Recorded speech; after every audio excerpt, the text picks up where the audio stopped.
नमस्कार, स्वागत है आप दर्शकों का। आप देख रहे हैं न्यूज़ 18 का डिजिटल प्लेटफॉर्म। मैं हूं आपके साथ रजनी चौबे। बीते 2 दशक से बिहार के मुख्यमंत्री नीतीश कुमार अब राज्यसभा जाने की तैयारी में हैं।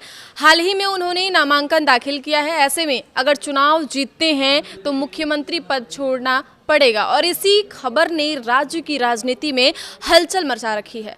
लोग पूछ रहे हैं कि नीतीश के बाद कौन संभालेगा बिहार की कमान।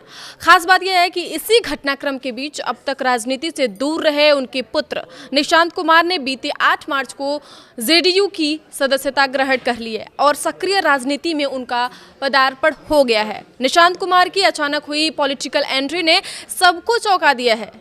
जेडीयू के कई नेता अब उन्हें युवा चेहरा बता रहे हैं। कुछ विधायक खुलकर कह रहे हैं कि निशांत को मुख्यमंत्री बना दिया जाए। कार्यकर्ताओं की मांग है कि बेटा पिता की विरासत संभाले।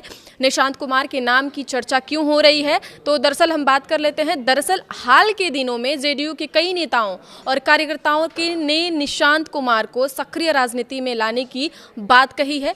कुछ नेताओं का मानना है कि नई पीढ़ी के नेतृत्व के रूप में वे पार्टी को आगे ले जा सकते हैं। इसी वजह से कुछ विधायकों की ओर से यह मांग भी उठी कि उन्हें मुख्यमंत्री पद की जिम्मेदारी दी जा सकती है। हाल ही में निशांत कुमार की जेडीयू में सक्रियता को लेकर चर्चा बढ़ी है। हालांकि अब तक के वे सार्वजनिक राजनीति से काफी हद दूर रहे हैं और ज्यादातर समय निजी जीवन में ही नजर आए हैं। इसके बावजूद उनके नाम पर चर्चा ने बिहार की राजनीति में नया उत्सुकता पैदा कर दी है। जेडीयू का बयान, फैसला एनडीए नेतृत्व करेगा। इस पूरे मामले पर बिहार सरकार ने मंत्री श्रवण कुमार ने प्रतिक्रिया दी है। उन्होंने ये साफ कर दिया है कि मुख्यमंत्री पद को लेकर अभी कोई अंतिम फैसला नहीं हुआ है। उनके अनुसार राज्य का अगला मुख्यमंत्री कौन होगा, यह निर्णय एनडीए का शीर्ष नेतृत्व करेगा।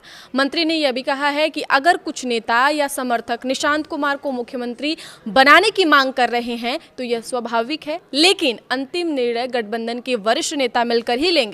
बिहार की राजनीति में इस समय कई संभावित नामों को लेकर चर्चा हो रही है। इनमें भाजपा नेता और डिप्टी सीएम सम्राट चौधरी का नाम भी बार बार सामने आता रहा है। सम्राट चौधरी वर्तमान में बिहार सरकार में गृह विभाग संभाल रहे हैं और संगठन में भी सक्रिय हैं। केंद्रीय गृह मंत्री अमित शाह ने हाल में सम्राट को दिल्ली भी बुलाया था। इससे अटकलें और तेज हो गई हैं कि भाजपा अपना उम्मीदवार तैयार कर रही है। इन्हीं चर्चाओं के बीच बिहार के कुछ नेता निशांत को सीएम बनाने की बात कह रहे हैं, तो कुछ कह रहे हैं कि एनडीए में सीएम भाजपा से ही होना चाहिए। हालांकि दोनों ही पक्षों की ओर से अभी कोई भी स्पष्ट दावा नहीं रहा है।